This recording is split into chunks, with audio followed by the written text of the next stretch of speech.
Before you listen to today's episode, I have an important announcement. Doors are now open for the incredibly impactful and fun Box Business Plan event, where you can create your subscription box business plan in just 5 days. BBP is a 5-day virtual event filled with training, support, plus chances to connect, not just with me and my team, but also with others at the same place in their subscription box journey. The live event runs February 21st through the 25th, so go snag your seat now and join us for the pre-party at boxbusinessplan.com. So, you want to launch a subscription box and don't know where to start? Girl, you are in the right place. I'm Julie Ball, a subscription box coach and your host here at Subscription Box Basics, a podcast for new and aspiring subscription box entrepreneurs that want to avoid overwhelm. So grab a coffee, some pen and paper, and let's have some fun. Hey, everybody, and welcome back to Subscription Box Basics, the podcast. I'm Julie Ball, your host and your subscription box business coach. Today, I have a friend, a boot camper, that is going to talk to us a little bit about her story. And I think you'll find it interesting because there's a lot on her plate. Her name is Sarah. She is the founder of the Work-Life Glue Box, and it helps other moms balance work life and everything in between. And we know that's a lot. And she is actually a homeschooling mom of 3 little girls, ages 6, 4, and 1. So as you can imagine, she can probably tell us a lot about managing our time and the balance. And actually, I just did an interview with Kristen from Bake, Eat, Love Box, who was talking about that same thing about work-life balance. So I am so excited to welcome Sarah to the podcast. Thank you for having me. I'm so excited. A lot of people are going to be meeting you for the first time. Why don't you tell everyone a little bit about yourself and your background? Yeah. So I have kind of a long story, but basically my whole life, what I've wanted to be is a mom and an entrepreneur. Like I wouldn't have named that as my love and dream. I would definitely have named the mom thing from being a little kid, but I always knew I just had this entrepreneurial drive. And so in high school and middle school, I was like blogging before that was even a thing. This was way before blogs, and I learned HTML and I just was really interested in it. And then of course, college comes and you have to figure out what you actually want to do with your life. So I love English. So I went for English, and to be smart, I became a teacher. But 2 years into being a middle school English teacher, crying every day, I was like, okay, I don't think this is for me. I love the kids. It was just a lot. And I knew I didn't know how I would do that and be a mom and pay daycare and all that stuff. And so I started nannying, which then I got pregnant with our first daughter. And then I opened up a daycare so I could be home and be with my daughter. And then I started a YouTube channel a few years before I became a mom. So I just started talking about planners just for fun to connect with people.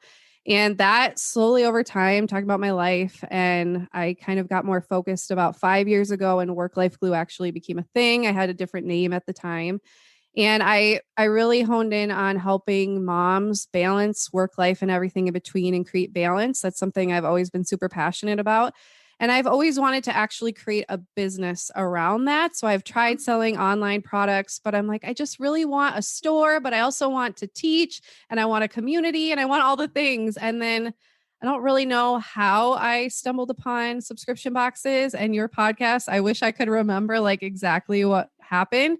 But I found your podcast, and then I joined the boot camp, and here I am. I just launched a month ago, just had my first renewal today. And yeah, here I am. It's pretty exciting. Oh, we have so much to talk about. Okay, so first of all, you are not alone in that you left a teaching career to pursue entrepreneurship. I see it as a massive trend happening. My husband is a former middle school ELA, English and Language Arts teacher. Did you know that? No, I didn't know that. Yeah, he has taught everything from 5th through, I believe, 8th grade. Okay. And it was mentally exhausting. And luckily, he was able to resign from that teaching career. And now he is our homeschooling dad.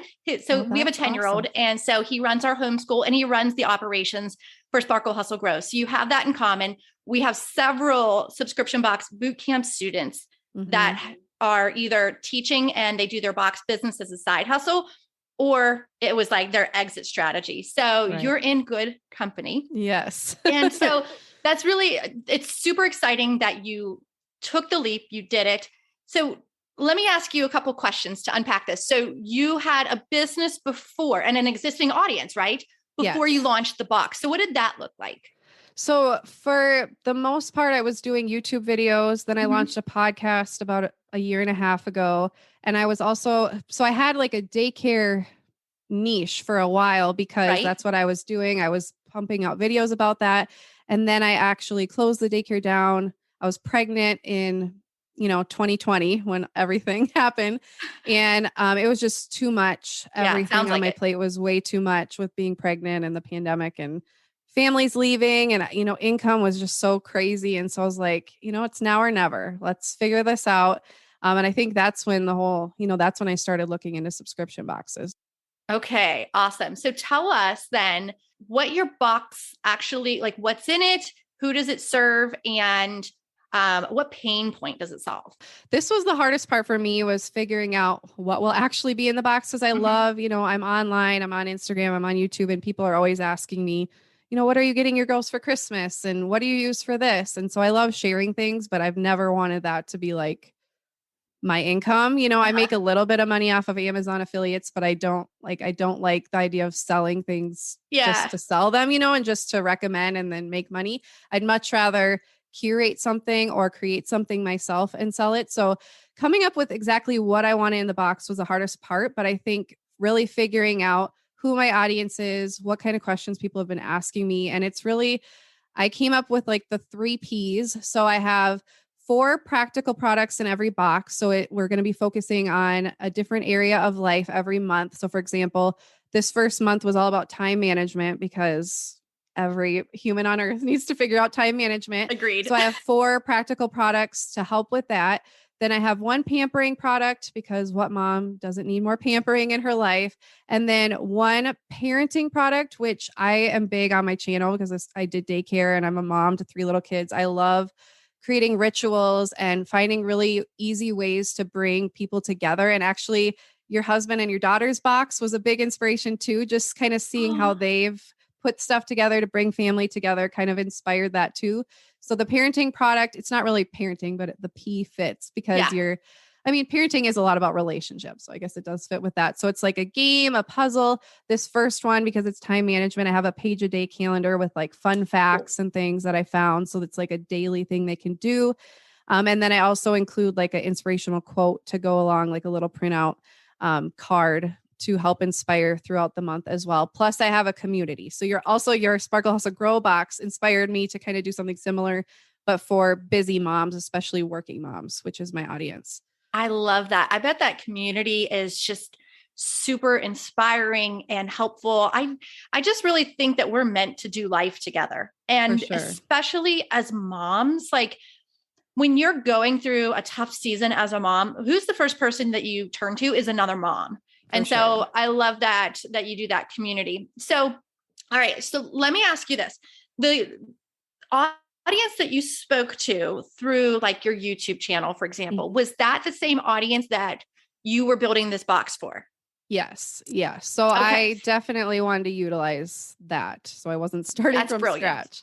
Yeah, it's brilliant. And a lot of our listeners will be starting from scratch, and that's okay. There's a lot of things in life that we all start from scratch, but you had this benefit of having an existing audience. And I love that because there's a lot of business owners out there that might have inventory just sitting on the shelves or having this idea that it's harder to chase that sale one at a time. And integrating a subscription box business as another stream of revenue is just such a no-brainer, in my opinion. And that sounds like that's what you did. Yeah. I totally agree. And I love that there's lots of ways you can take it, like the community as well. Because I actually just today launched a community only portion.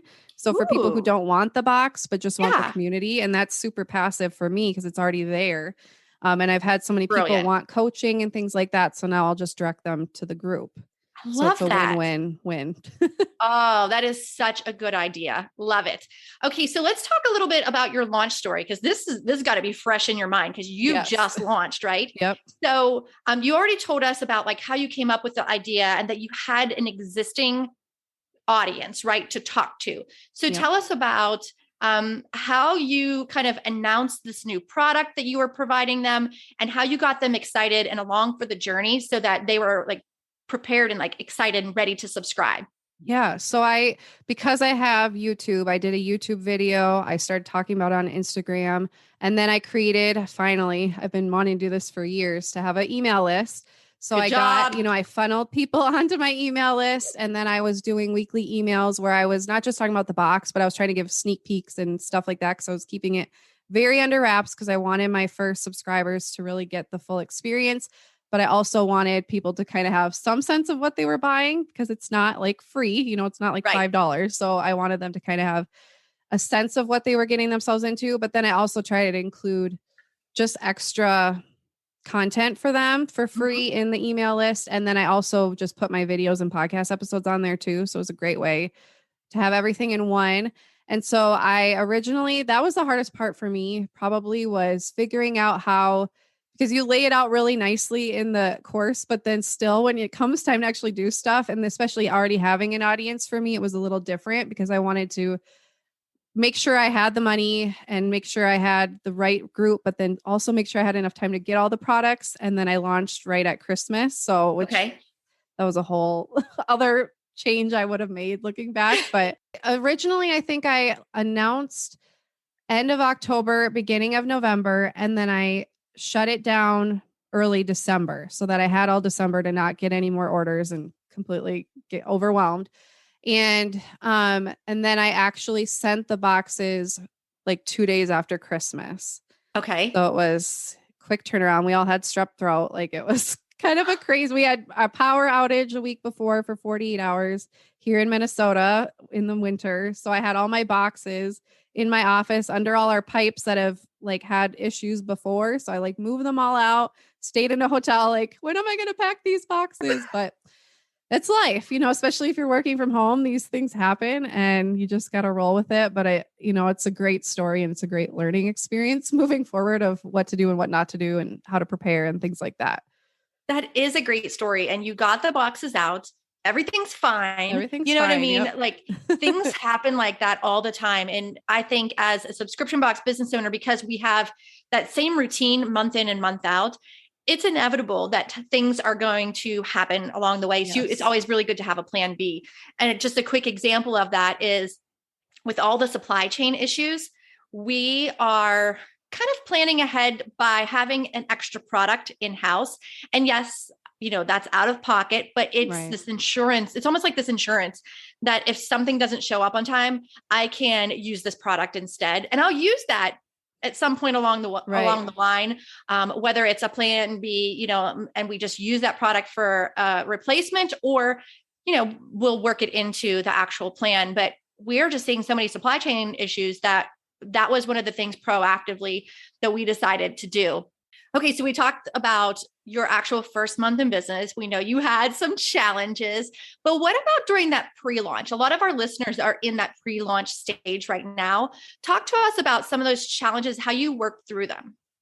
Yeah. So I feel like every step of the way was kind of a challenge. A lot of it had to do with just doubt. And the boot camp is amazing because it lays it all out for you, but you still have to figure out your ideas, source the products, do the work, because obviously you're going to be taking this business. It's in our hands. I love that. But it also, I think for me, figuring out box sizes was really hard for me because I knew a few products that I wanted going into the year. Like I wanted a water bottle, a big one. So I'm like, how is this going to fit diagonally? And I kind of planned the box around that. But then when it came to do my very first box, a lot of the products were really small. So I'm like, that's, it doesn't look quite as good. Yes. And so that whole juggle of figuring out, okay, you have to have the right sizes, but you don't want them to be too expensive because I actually have to make some money. And Right. What size do you want your box going forward? I love, what you've talked with people on your podcast who have done like plain boxes, but then done like branded tape. And I honestly, going back, I probably would do that if I were going to do it over, because I bought 1,000 boxes in this size and I love them and it's going to work great for a lot of the boxes, but there's some boxes where I'm like, I want these few products, but they're so small and it just feels like, just a bunch of fluff in there, even though they're high quality. I would probably do that differently. Yeah. I can relate to that for sure. Our box at Sparkle Hustle Grow is only 6x9x3. So that's like the size of a yoga block, very small. And I adopted the discipline of only pursuing products that are going to fit.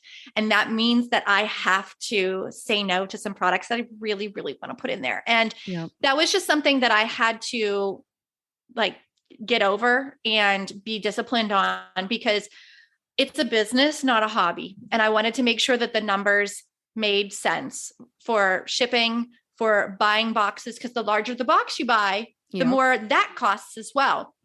And so by the time this episode goes live, I'll have another episode live that is just about how to choose the right box size. Perfect. So perfect timing. So what, you ended up buying what size?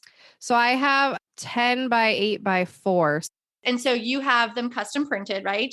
And I had Carmen Vermillion. She's amazing design. Yay. And then I had, they're blank on the inside, but I do like a half sheet sticker that explains, and then I have my insert as well. So it looks really nice, even though it's, it's still new, but I think I love the idea that it is very branded and it's very high quality from the start. So I do see the pros of that, but I also think if you're really on the fence about sizing, probably wait on the custom boxes, just because it's a huge investment of time and getting it created and all of that on the front end.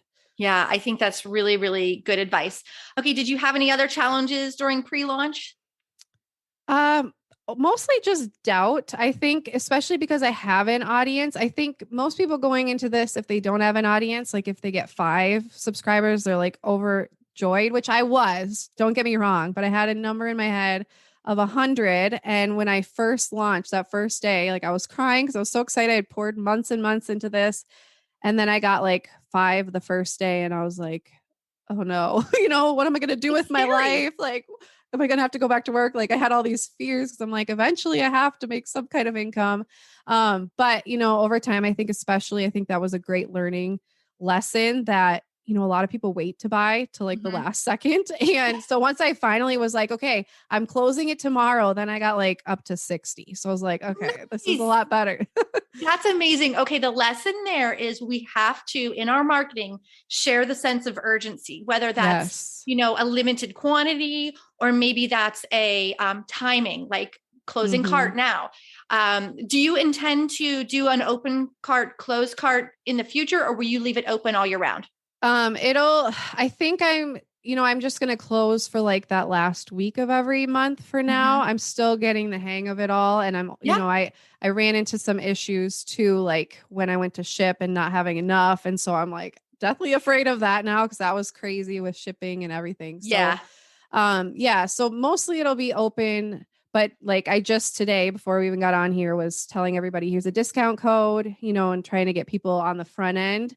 But I'm trying to still figure out more ideas for that urgency, like at the start of the month, and that kind of thing, maybe a discount code that goes away or something like that kind of idea.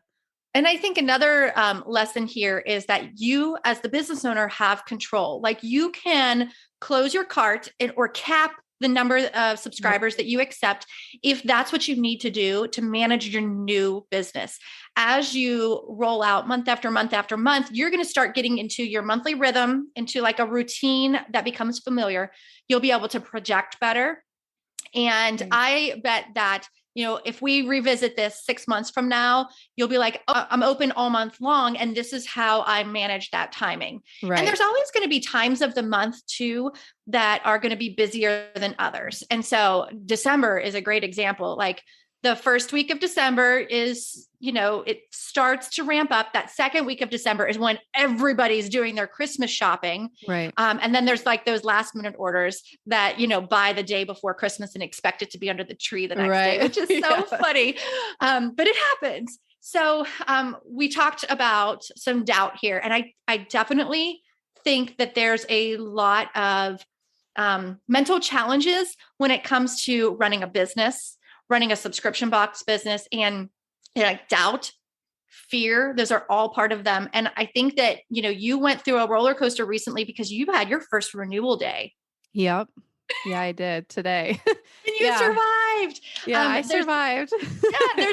There's a lot, especially in those first few renewals where normally people are going to take a lot of that personally, because if someone cancels, it can make you feel sad or less than, or it can make you feel like something wasn't good enough, like your product wasn't good enough. But we always have to remember that we don't know what's going on in that buyer's life. Maybe they had a rough month and they don't have the money this month. Maybe they just wanted to try something. They just like to try something new. And it's not that they didn't like it. It's just they wanted to try something. There can be so many reasons that aren't on you as the business owner or you as your product, like as in it didn't fall short. And so I would encourage you and all of our listeners, as you go through those renewal days, to just, try to look at it from a positive perspective. If you get any good constructive criticism, then, think about it and ask that person for more information if they're willing to give it. And if one person is like just rude to you, or if something's out of left field, just remember, sometimes people have a bad day and they take it out on you as the business owner. So what I like to recommend is, over the next few months, if you see trends of the same cancellation reason, or if you see comments of the same thing, then dive deeper into that. But otherwise, just continue to keep making your box and your community like a non-negotiable, just so jam-packed full of value. Yeah, I love that. And I think I've had the best feedback from the people who love the box. And I got a few emails. I got one email that was just like, money's so tight. I love you. I love your box. And so that like didn't hurt. It's just when you don't have any feedback and because I get up at 4 a.m. to work and I'm like, what a horrible way to start my day. And now I'm like, I'm fine now. But I was like, no, I hadn't prepared myself. And now I know, like, the day before, be like, don't check your email till like 10 a.m. And then when you've had some coffee and you can, go meditate, or I don't meditate, but like if I did, maybe that'll be a day I start meditating or something. But yeah, I think it's a huge mental thing. And that's probably been my hardest part, is just the mental of it all. What if nobody buys, and the doubts, but then but also trying to put on this face of confidence, and that I stand behind everything. It's kind of a crazy dichotomy. It is. And that's why in Subscription Box Bootcamp, I have a couple pep talks in there. And I do believe there's one right for renewal day, because I know that feeling all too well. So it does get easier after, your first few renewal days, but there's still that same excitement about, the morning of renewals, like checking your phone and seeing what's going on. And I think too, you have a great opportunity for those who say that they can't afford it, or there's financial problems, to downsell them to your community only membership. So I love that. That could be like a nice little follow-up. Yeah, for sure. So I love working in the subscription box industry. That's no secret. So what's one of your favorite things about working in this industry that is so new to you? I think, first of all, I love the community you've created. I've asked so many questions in the bootcamp group that have helped me, that who else would I ask? Like, I have nobody else to ask that in my life, or no other group that I'm a part of would be specific to, the struggles and the questions that a subscription box owner has. So that's been wonderful, and just connecting with people in that way. And also, I think just for me, I've always wanted to have a physical product of some sort to actually send to people. And as hard and kind of crazy as the whole shipping process has been, doing it for the first time, it's just so cool to see the photos of people holding things in their hands and hearing how they're using them and hearing how it's blessing their life in some way. Like, I've cried so much the last few months in a good way. Yes. My husband's like, are you crying again? Like, he put all the boxes out because I had strep throat and I couldn't move. And I'm sitting there crying, like happy tears, but also like sad I didn't get to take a picture with it all. But it's just been so awesome to see people hearing, like, I'm using the timer cube you included and it's helping me with potty training, or like things I didn't even think of. And just the community I've created, especially of just these women who are trying to make their lives better. It's the bigger picture. Like I can make videos till, my computer dies, but actually sending out something that blesses somebody in some way, I just think is this really humbling and exciting experience that I've never had before. I have chills right now. I'm so happy for you. And one thing I would encourage you to do, and start this soon, is to create a little love notes album in your phone and screenshot those Facebook comments or those Facebook posts or those pictures. And anytime that you're feeling down, like if you got a cancellation or two, refer back to those love notes of the positive feedback and of the people that you're helping. And I guarantee that is like flipping a switch on your attitude about, if things get tough. Yeah, I definitely will. I love that. I wish I had been doing that up till now. Well, you can still do it. Get in the Facebook group, just do some screenshots. Yep. I love that. Okay. So what's one piece of advice you can share with new and aspiring subscription box business owners? I would say the biggest thing going into it is knowing there's going to be failure in some sense, or things that don't go the way you expect, and that there will be some hard times and some hard lessons, and just to be prepared for those. I think especially us that love entrepreneurship, even if we're doing it for the first time, I think a lot of us have that in us. And we're so excited and we have the vision, but we kind of forget, like, okay, there's life still happens. Yes. I had so many things happen in the last couple weeks, and I'm just really working on staying positive. And like you said, I'm going to start screen capping the positive messages I've gotten from people and just kind of being proactive about, coming up with solutions if you're feeling doubt or you're having a bad day or you want to give up, because there will probably be times where, there's a lot of hard things going on in life. Like I, for example, I started shipping to Canada too. And I started getting all these emails of errors that I did in sending it. And I was freaking out. And it was just, I sent all these emails and I had to be disregard this email because I didn't even read the full email of what I missed. And it's just so easy to be okay, I'm just not going to ship to Canada anymore, instead of, okay, how can I use this as a learning opportunity? Now I know. And I think the really cool thing is to know going into this is you're going to learn so much that can help you in so many different areas of life. And just, I think it's such a cool learning experience, but it's going to come with some hard lessons, and you're going to have to grow, which isn't always comfortable. Such is entrepreneurship, right? Yeah. It's like the roller coaster, but I wouldn't have it any other way. I know my husband and I were just talking about that today, how we're so grateful to not have a commute. That's such a simple thing. Yeah. And to work from home by choice. Yep. And in my previous corporate career, I was driving 30 to 40 minutes in traffic into Charlotte, North Carolina. And I'm just so grateful for those kind of moments. And so there's all those ups and downs and stuff. But when I sit back and really think about it, it's so worth it, Yeah. And for me too, just being able to be there for my girls, that's something too. Every time I cry, I get on Instagram when I cry, because I want people to see just how much it means to me. And when I'm in those moments of I'm sending the box and you guys are allowing me to homeschool my kids and be there. And I, in turn, can help you, in different ways. And I just think it's so beautiful. It's such a cool experience. And yeah, I love working for myself, and as hard as it can be, but it also is so rewarding. And I would love to inspire other moms to do the same, especially if they want to homeschool or if they just want to, be there more when their kids get home and things like that. I just think it's a really cool business model to be able to do that and have some more consistent income than you would with a lot of other online business models.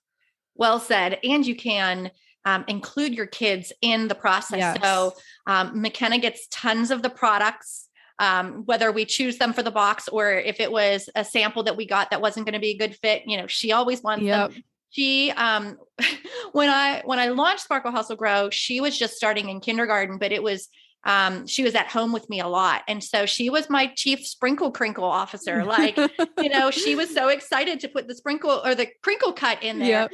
And I caught random moments of her too, that I got to share as photos of her, like hugging a box before it came out, so like cute. us really getting to know our, you know, our postal workers. And so, yeah, there's a lot of ways to incorporate your kids into the journey. Yes. Yeah. My 6-year-old she tells everybody, my mom does work life glue. And I'm like, okay, I'm too embarrassed to talk about it. Like, I'm excited though to actually have a physical product. Cause for years I just say, oh yeah, I stay home. Like, I don't know, I should own it more, but You should. now that I have a box that I could actually like send a website to, Physically it feels more show, legit. yeah. Be like, I run a subscription box and it launches Yeah. some really cool conversations too. And your 6-year-old can be your hype girl. Yeah. Oh yeah. Yes. I should put her on the payroll. There you go. Okay. So where can people follow you and find you online if they want to check out your subscription box? Yeah. So my box website is worklifegluebox.com. And you can also get $5 off your first box with the code SUBBOXBASICS. And then if you wanted to find me on YouTube, it's just Work Life Glue, and on Instagram at Work Life Glue. Awesome. Well, thank you so much, Sarah, for joining me today. It's been so fun to watch your journey, and it's so inspiring to hear how this path that you chose to pursue is impacting moms who need it, who need that community, who need that help to balance and work and life and everything else. So I'm so proud of you. And thank you again for being on the podcast. Yeah. Thank you for having me. And thank you for your amazing content. It's been so helpful. Oh, thank you.